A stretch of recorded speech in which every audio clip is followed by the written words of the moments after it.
Oi, gente, tudo bem? Estou de volta com a graça de Deus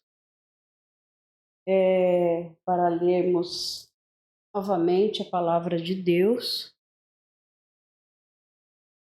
Para quem não sabe, nós estamos lendo o Antigo Testamento, estamos já em 1 Samuel e hoje nós vamos ler 13, 14 e 15.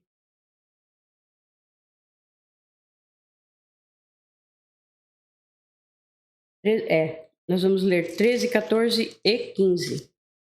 Tem minhas marcações?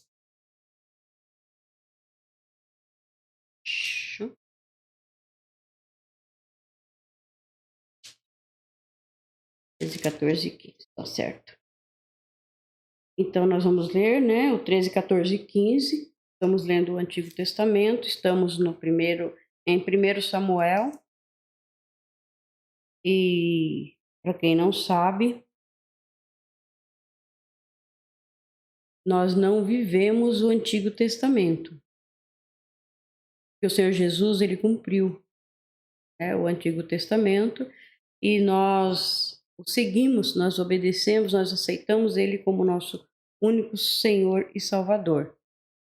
E só ele mesmo que poderia cumprir tudo isso, né? Muito difícil, era muito difícil.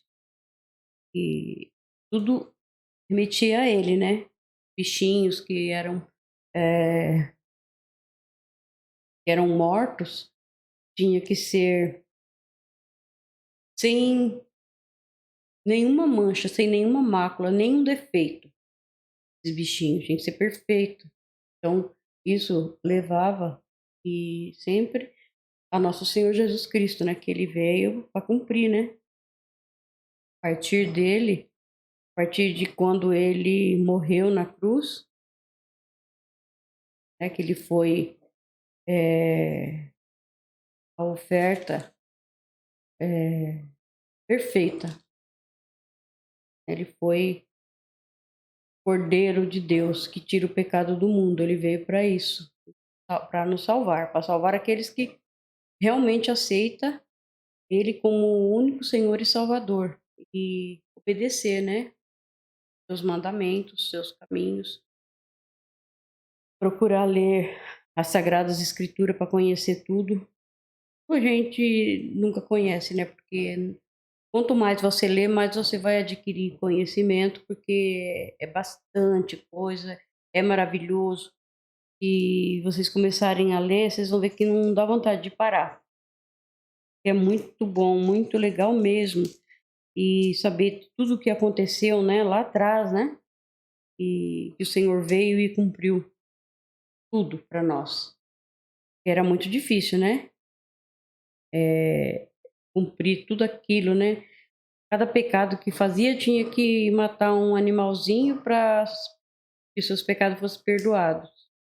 Então, o Senhor Jesus, ele veio de uma vez por todas, acabou. O sacrifício de animais, acabou. A partir dali, tem o antes de Cristo e o depois de Cristo.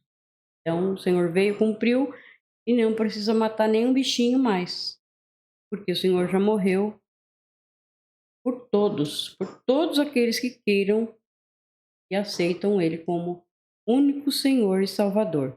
Então, ele já cumpriu. Tá? Então, nós estamos lendo porque é muito bom ler desde o começo, porque fala de Jesus em todo o tempo, fala de Jesus, Senhor Jesus. Até chegarmos lá no Novo Testamento, né? Daí a gente vai entender bastante, né, também, como foi, né, que ele veio, tudo direitinho, tá, gente? Não desanimem, por favor, não desanimem. Vamos continuar, pede força ao Senhor para continuarmos com a leitura, tá? Então nós vamos orar e pedir ao Senhor ajuda para continuarmos. Senhor, nosso Deus e Pai, e em nome de nosso Senhor Jesus Cristo, Senhor,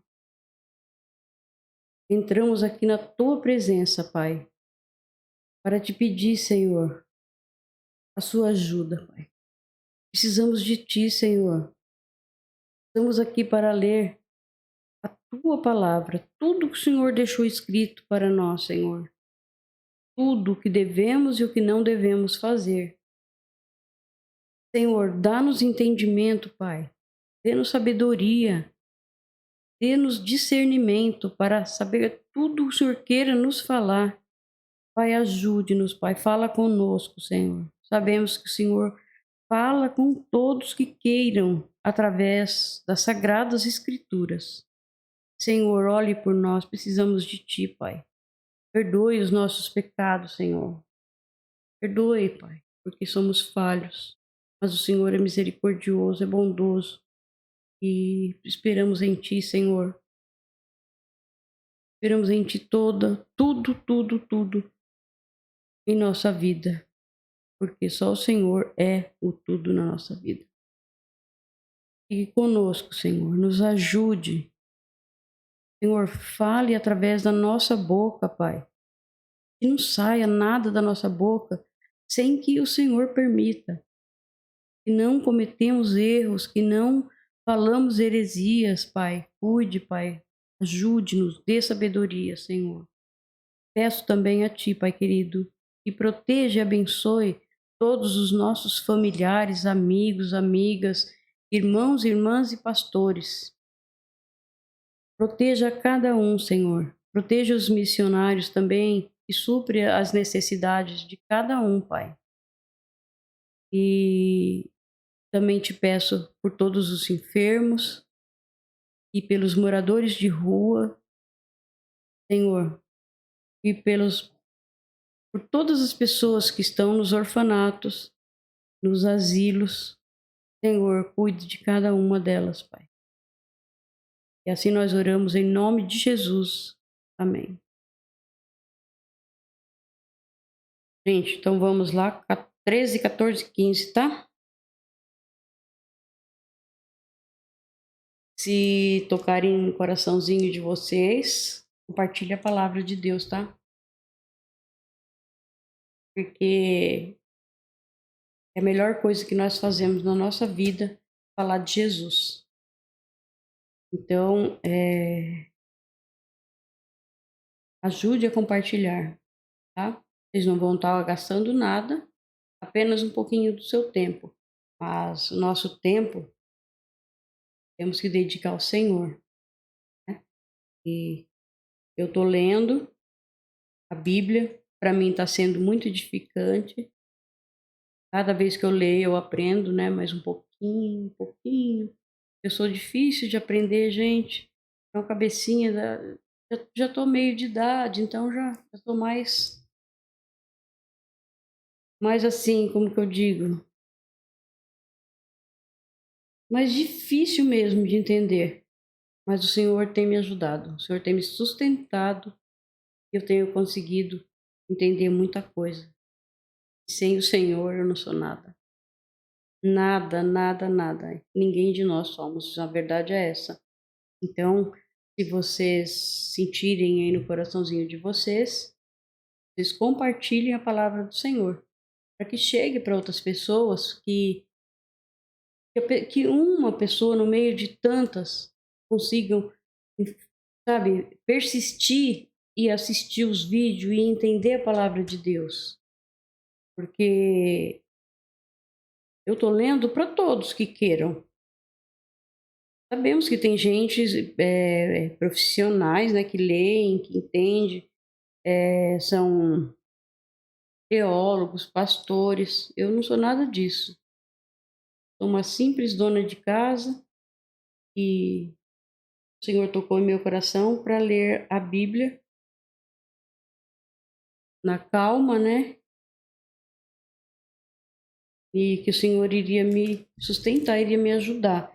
Eu estou fazendo isso, mas eu não tenho entendimento, né? Não sou nenhuma pastora, nem quero ser, né? Porque eu não tenho dom para isso. Sou uma dona de casa e estou lendo a Bíblia para pessoas que tem muita gente que não sabe ler e outras que não consegue ler porque começa a ler, dorme. Outras dói os olhos. Então eu estou lendo Eu também tenho problema nos olhos, dói bastante, mas eu estou lendo e peço ao Senhor que me sustente, que me dê saúde e cure os meus olhos, as minhas vistas que estão bastante ruins.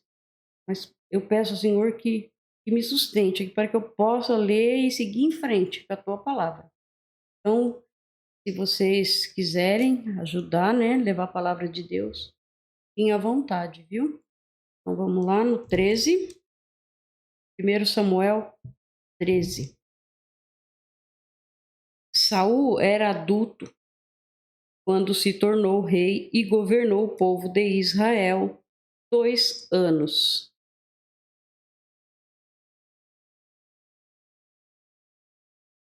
Pedindo uma coisa ali. Ele escolheu 3.000 israelitas e mandou todos os outros de volta para casa. 2.000 estavam na cidade de Miquimás e na região montanhosa de Betel. 1.000 homens ficaram com o seu filho Jonatas, na cidade de Gibeá, no território da tribo de Benjamim. Jonatas matou o comandante filisteu em Geba, e os filisteus ficaram sabendo disso.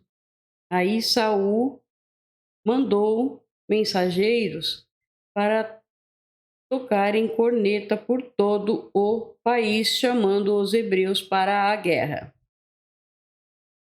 E todo o povo ouviu esta mensagem. Saul matou o comandante dos filisteus, e agora eles estão com ódio dos israelitas.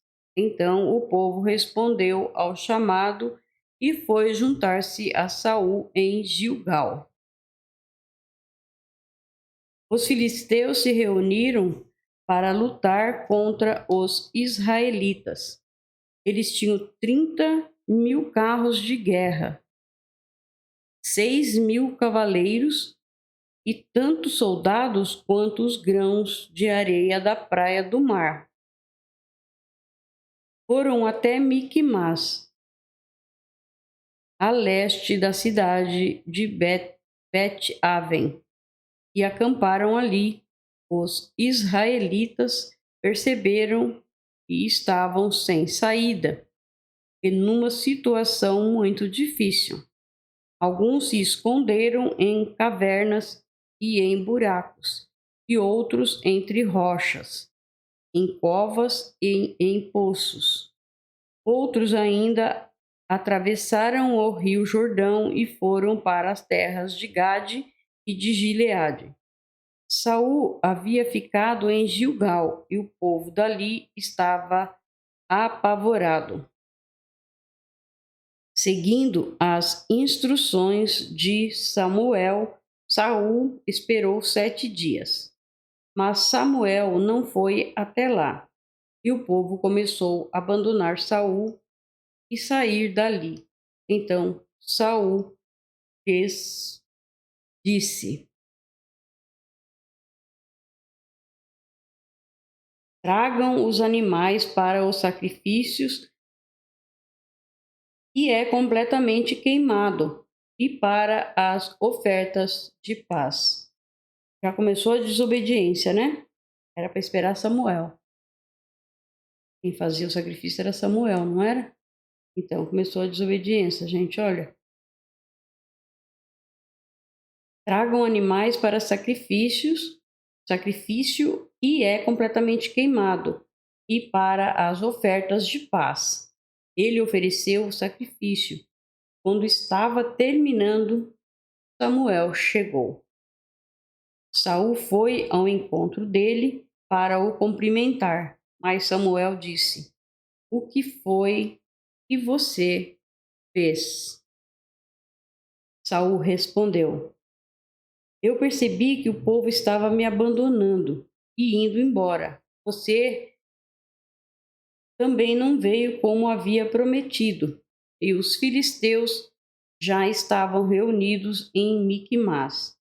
Aí eu pensei: os filisteus vão descer a Gilgal para me atacar, e eu ainda não tentei conseguir a ajuda de Deus, o Senhor. Então achei que tinha de oferecer sacrifício. O que você fez foi uma loucura, respondeu Samuel.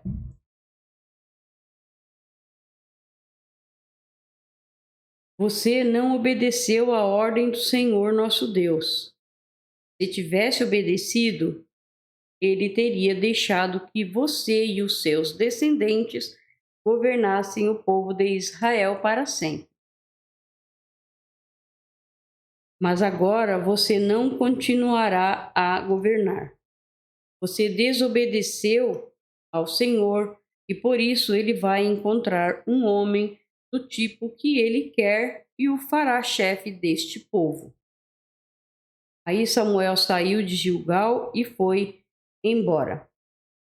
Saul, acompanhado pelo resto do povo, também deixou Gilgal e foi para junto dos seus soldados em Gibeá, no território da tribo de Benjamim.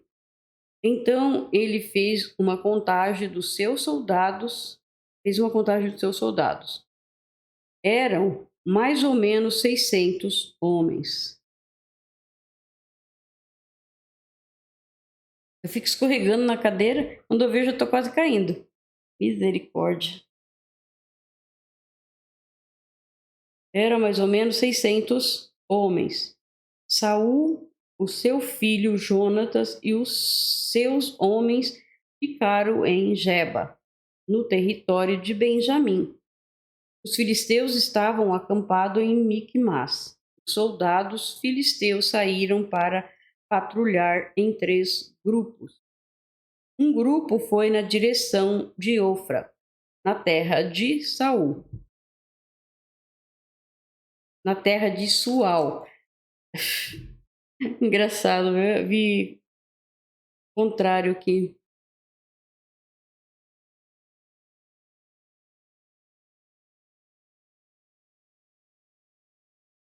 Eu vou voltar aqui. É. Na direção de Ofra, na terra de Sual. O outro seguiu rumo a Bet-Horon e o terceiro na direção do monte de onde se avista o vale de Zeboim e o deserto. Os filisteus haviam proibido os hebreus de fazerem espadas e lanças. Haviam proibido os hebreus de fazerem espadas e lanças. Por isso, não havia nenhum ferreiro na terra de Israel. Assim, quando os arados, as enxadas e os machados e as foices dos israelitas precisavam ser amolados, eles os levavam aos filisteus. Estes cobravam caro dos israelitas para afiar machados, ferrões de tocar bois e, mais caro ainda, para afiar arados e enxadas. Por isso, no dia da batalha, nenhum soldado israelita tinha nem espada, nem lança. Só Saul e o seu filho Jonatas é que tinham. Os filisteus mandaram um grupo de soldados para defender o desfiladeiro de Miquemás. Terminamos o 13, vamos ao 14, mas eu vou tomar água, tá?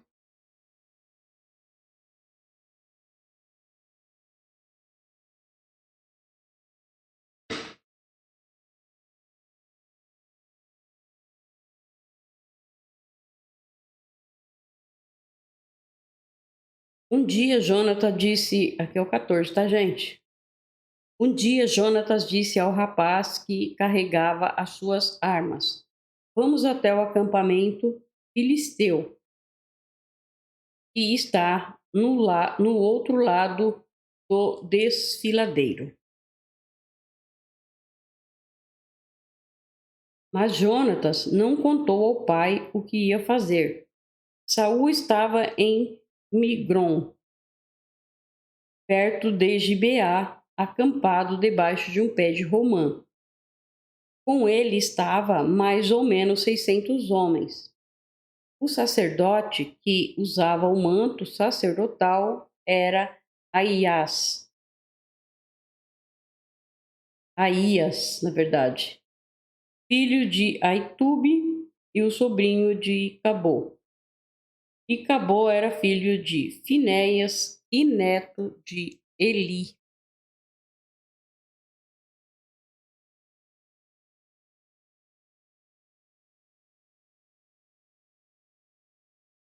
E neto de Eli, que havia sido sacerdote do Senhor Deus em Siló. Os homens não sabiam que Jonatas havia saído do acampamento. No desfiladeiro que Jonatas tinha de atravessar para chegar ao acampamento dos filisteus, havia duas grandes pedras, uma de cada lado da passagem. Uma era chamada de Bozês e a outra de Senê. Uma estava no lado norte do desfiladeiro, de frente para Miquimás, e a outra no lado sul, de frente para Geba. Jonatas disse ao rapaz que o acompanhava: Vamos até o acampamento desses filisteus pagãos. Pode ser que o Senhor nos ajude.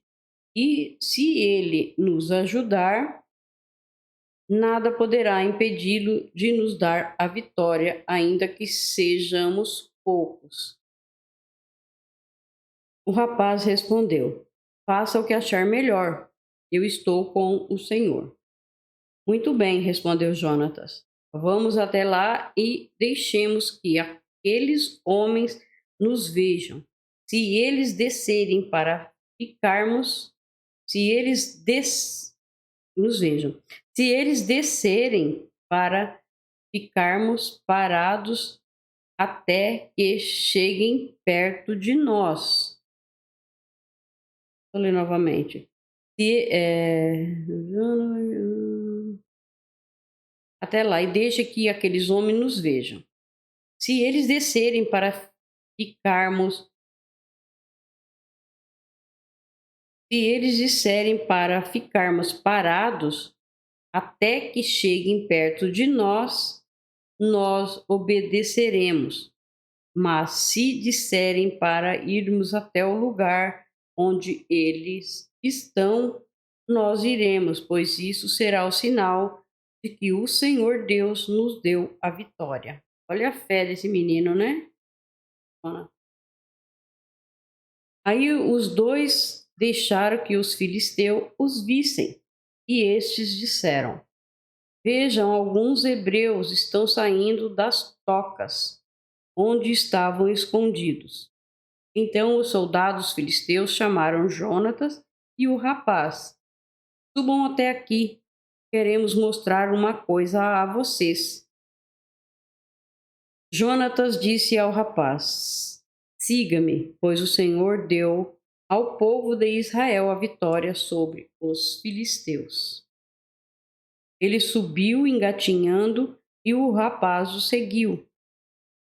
Jonatas ia atacando e derrubando os filisteus e o rapaz os ia matando. Neste primeiro ataque, eles mataram cerca de 20 homens em uma área de mais ou menos 1.200 metros quadrados.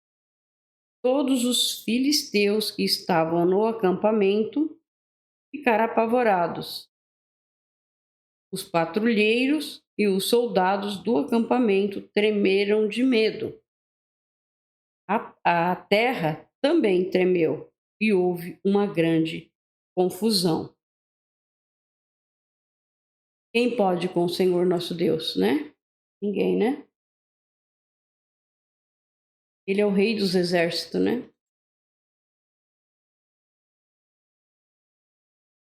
Os espiões de Saul que estavam em Gibeá, no território da tribo de Benjamim, viram que os filisteus estavam tontos, correndo para cá e para lá.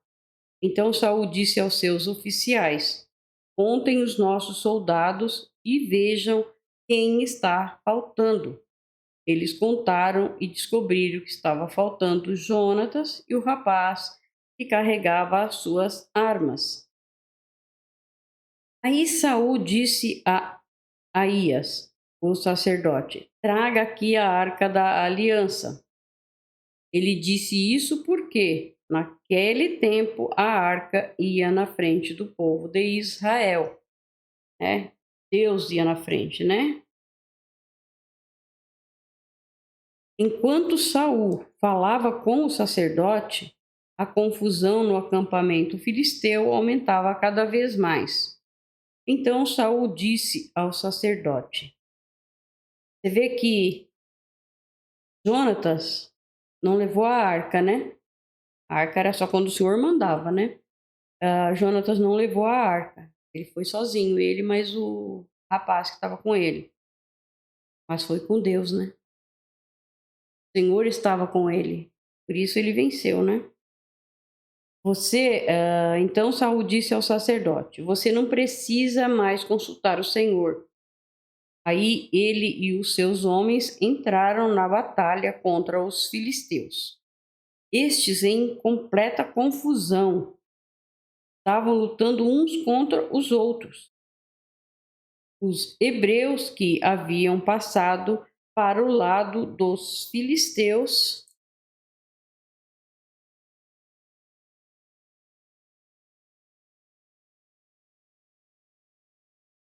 e tinham ido para o acampamento com eles, mudaram de lado outra vez e se juntaram com Saul e Jonatas. Os israelitas que estavam escondidos nas montanhas de Efraim também souberam que os filisteus estavam fugindo. Eles se reuniram e atacaram os filisteus, lutando todo o caminho até além de Bet-Aven. E o Senhor Deus deu naquele dia a vitória ao povo de Israel. Naquele dia, os israelitas estavam fracos de fome, porque Saul havia feito este juramento: quem comer qualquer coisa hoje, antes de eu me vingar, os meus inimigos será amaldiçoado. Por isso, ninguém tinha comido nada o dia inteiro. Todos eles chegaram a um bosque e ali acharam mel por toda a parte. As árvores estavam cheias de mel, mas ninguém comeu nada, porque eles estavam com medo do juramento de Saul. Mas Jonatas não tinha ouvido o seu pai dar a ordem ao povo. Por isso, estendeu o bastão que tinha na mão, molhou a ponta num favo e comeu um pouco de mel. E logo se sentiu melhor. Mas um dos homens disse: todos estão fracos de fome, porque o seu pai nos ameaçou, dizendo: quem comer qualquer coisa hoje será amaldiçoado. Então Jonatas respondeu: o meu pai fez uma coisa terrível. Meu pai fez uma coisa terrível com nosso povo. Veja como estou me sentindo melhor depois de comer um pouco deste mel. Teria sido bem melhor se hoje o nosso povo tivesse comido o alimento que tomou do inimigo quando o derrotou. Imaginem quantos filisteus mais eles teriam matado. Naquele dia, os israelitas derrotaram os filisteus lutando desde Miquimás até Aijalon. A essa altura, os israelitas estavam muito fracos de fome. Por isso, avançaram sobre o que haviam tirado dos inimigos, isto é, as ovelhas, vacas e os bezerros. E mataram ali mesmo e comeram a carne com sangue. Aí alguém foi dizer a Saul: olhe, o povo está pecando contra Deus, comendo carne sem primeiro deixar escorrer o sangue. Saul gritou: isso é traição. Rolem aqui para mim umas pedras grandes. E ordenou ainda: vão para o meio do povo e digam a eles que tragam aqui o seu gado e as suas ovelhas, e que os matem e os comam aqui, e que não pequem contra Deus, comendo carne com sangue. Por isso, naquela noite, todos trouxeram o seu gado e o mataram ali. E Saul construiu um altar para o Senhor Deus, e esse foi o primeiro que ele construiu. Aí Saul disse aos seus soldados: vamos descer de noite e atacar os filisteus até o amanhecer. Nós tomaremos tudo o que eles têm e não deixaremos nenhum filisteu vivo. Eles responderam: faça o que achar melhor. Mas o sacerdote disse: primeiro vamos consultar a Deus. Aí Saul perguntou a Deus: devo atacar os filisteus? Tu darás a vitória ao povo de Israel? Mas naquele dia Deus não respondeu nada. Então Saul disse aos oficiais: venham aqui e descubram que pecado foi cometido hoje. Eu prometo pelo Senhor, o Deus vivo, Salvador de Israel, e mesmo que o culpado seja o meu filho Jonatas, eu o matarei. Mas ninguém respondeu nada. Então Saul ordenou: fiquem todos de lado. Eu e o meu filho Jonatas ficaremos do outro. Faça o que achar melhor, responderam eles. Então Saul disse ao Senhor, o Deus de Israel: ó Deus, por que não me respondeste hoje? Ó Senhor Deus de Israel, responde por meio do sorteio se a culpa for minha ou de Jonatas, responde pela pedra marcada Urim.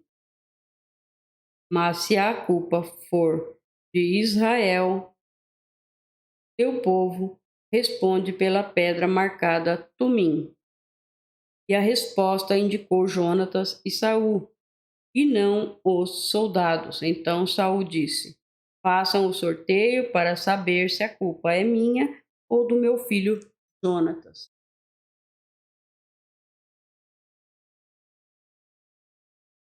E Jonatas foi indicado. Então Saul perguntou: o que foi que você fez? Eu comi um pouco de mel e tirei com a ponta do bastão que eu tinha na mão, respondeu Jonatas. E estou aqui pronto para morrer. Que Deus me mate se você. ah, que Deus me mate se você não for morto, disse Saul. Mas os soldados responderam: isso nunca. Jonatas, que deu esta grande vitória ao povo de Israel, não deve morrer. Nós prometemos pelo Senhor, o Deus vivo, que ele não vai perder nem um fio de cabelo. O que ele fez hoje foi conseguido com a ajuda de Deus. E assim os soldados salvaram Jonatas da morte. Saul parou de perseguir os filisteus e eles voltaram para a sua terra. Depois que se tornou o rei de Israel, Saul lutou contra todos os povos vizinhos que eram seus inimigos, os povos de Moabe, de Amon e de Edom, os reis de Zoba e os filisteus, e em toda parte em que lutava era vitorioso. Saul lutou corajosamente e venceu os amalequitas, e defendeu o povo de Israel e todos os ataques. Saul tinha 3 filhos homens, Jonatã, Isvi e Malquissua, e a sua filha mais velha chamava-se Merabe e a mais nova Mical. A sua mulher chamava-se Ainoã, que era filha de Aimaas. O comandante do exército de Saul era o seu primo Abner, filho de seu tio Ner. Quis, o pai de Saul, e Ner, o pai de Abner, eram filhos de Abiel. Durante toda a sua vida, Saul lutou ferozmente contra os filisteus. E sempre que encontrava um homem forte e valente, ele alistava no seu exército. Agora nós vamos para o capítulo 15.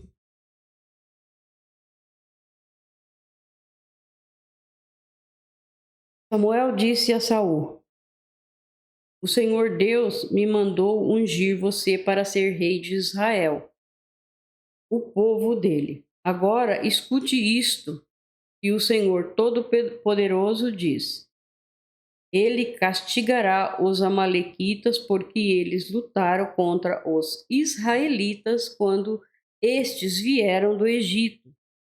Vá, ataque os amalequitas e destrua completamente tudo o que eles têm. Não tenha dó, nem piedade. Mate todos os homens e mulheres e crianças, bebês, gado e ovelhas, camelos e jumentos. Foi uma ordem do Senhor, né? O Senhor conhece os nossos corações, conhece todas as pessoas, né? E esse povo era um povo do mal, né? Só acreditava em deuses falsos.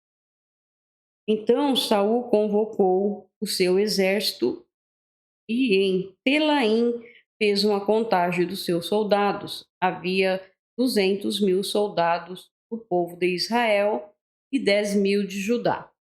Aí Saul e todos os seus soldados foram para a cidade de Amaleque e ficaram esperando escondidos no leito seco de um rio. Saul preveniu os queneus: saiam do meio dos amalequitas, para que eu não os mate junto com eles, pois vocês foram bondosos com os israelitas quando eles vieram do Egito. Então os queneus saíram. E Saul derrotou os amalequitas desde Avilá até Sur, a leste do Egito. Prendeu Agag e o rei dos amalequitas, porém matou todo o povo. Saul e os seus soldados não mataram Agag. Também não mataram as melhores ovelhas, os melhores touros, bezerros e carneiros e tudo mais que era bom, mas destruiu tudo que era imprestável e sem valor. Desobedeceu, né? O Senhor mandou matar tudo. Tudo era tudo, né? Não obedeceu.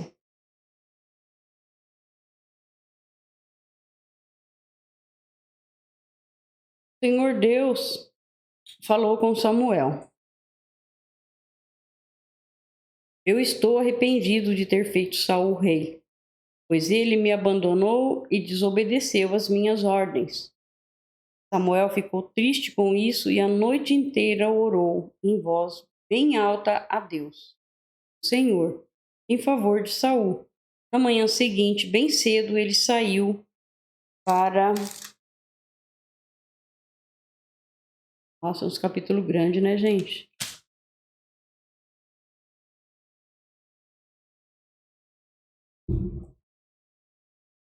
Ele saiu para procurar Saul.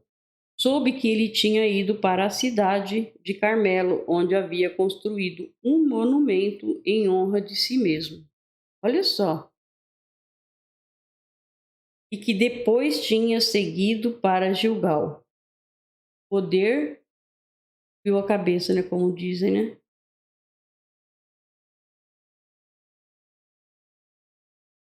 Samuel encontrou Saul e este o cumprimentou dizendo: "Que o Senhor Deus o abençoe, Samuel. Eu obedeci às ordens do Senhor." E Samuel perguntou: "Então, por que é que estou ouvindo o mugido de gado e o berro de ovelhas?" Saul respondeu: "Os meus soldados os tomaram dos amalequitas. Pegaram as melhores ovelhas e os melhores gado para oferecer como sacrifício ao Senhor, o Deus de vocês. E destruímos completamente o resto." "Espere", interrompeu Samuel. "Eu vou lhe contar o que o Senhor Deus me disse na noite passada." "Fale", disse Saul. E Samuel continuou: "Você pode pensar que é uma pessoa sem importância, mas é o líder das tribos de Israel. O Senhor Deus o ungiu como rei do povo de Israel e mandou que você fosse e destruísse os amalequitas, essa gente má, e disse para você lutar até acabar com eles. Então, por que é que você não obedeceu? Por que é que você teve pressa de ficar com as coisas do inimigo, fazendo assim uma coisa que para Deus é errada?" "Mas eu obedeci a Deus, o Senhor", respondeu Saul. Saí como Saí como ele me ordenou. Trouxe o rei Agag e matei todos os amalequitas. Porém, meus soldados não mataram o melhor gado e as melhores ovelhas que estavam condenados à destruição. Em vez disso, eles os trouxeram aqui para Gilgal, a fim de oferecer como sacrifício ao Senhor, o Deus de você. Samuel respondeu: "O que é que o Senhor Deus prefere? Obediência ou oferta de sacrifício?" Boa pergunta, né? É melhor obedecer a Deus do que oferecer-lhe sacrifícios, do que lhe oferecer em sacrifício as melhores ovelhas. A revolta contra o Senhor, a revolta contra o Senhor é tão grave como a feitiçaria. Olha só, gente. E o orgulho é pecado, como é pecado a idolatria. O Senhor o rejeitou como rei, porque você rejeitou as ordens dele. "Eu pequei", respondeu Saul. "Desobedeci às ordens de Deus, o Senhor, e às instruções que você deu. Fiquei com medo do povo e fiz o que eles queriam. Mas agora, Samuel, eu peço que perdoe o meu pecado e volte comigo para que eu possa adorar o Senhor." "Então, eu não adorar o Senhor. Eu não voltarei com você", respondeu Samuel. "Você rejeitou as ordens de Deus, o Senhor, e por isso ele também o rejeitou como rei de Israel." Então Samuel virou-se para sair, mas Saul o segurou pela barra da capa, e ela se rasgou. E Samuel disse: Hoje Deus rasgou das suas mãos o reino de Israel e a deu a alguém que é melhor do que você. Glorioso Deus de Israel não mente, nem muda de ideia. Ele não é um ser humano e por isso não se arrepende. Eu pequei, repetiu Saul, mas pelo menos me respeite na frente dos líderes e de todo o povo de Israel. Volte comigo para que eu possa adorar o Senhor, seu Deus. Então Samuel voltou com ele e Saul adorou a Deus o Senhor. E Samuel ordenou: Tragam aqui o rei Agag. Tremendo de medo, Agag foi até o lugar onde Saul estava e disse: Como é amargo morrer! Como é amargo morrer! Samuel disse. Como é amargo morrer! Samuel disse. Assim como sua espada fez muitas mães ficarem sem filhos, agora também a sua mãe vai ficar sem o seu filho. Em seguida, Samuel cortou Agag em pedaços em Gilgal e em frente do altar. Aí Samuel foi para Ramá, Saul voltou para a sua casa em Gibeá. E nunca mais Samuel tornou a ver Saul, mas ficou com muita pena dele. E o Senhor Deus se arrependeu de ter colocado Saul como rei de Israel. Terminamos o 15 também. Deus abençoe a todos vocês. Fique com o Senhor Jesus.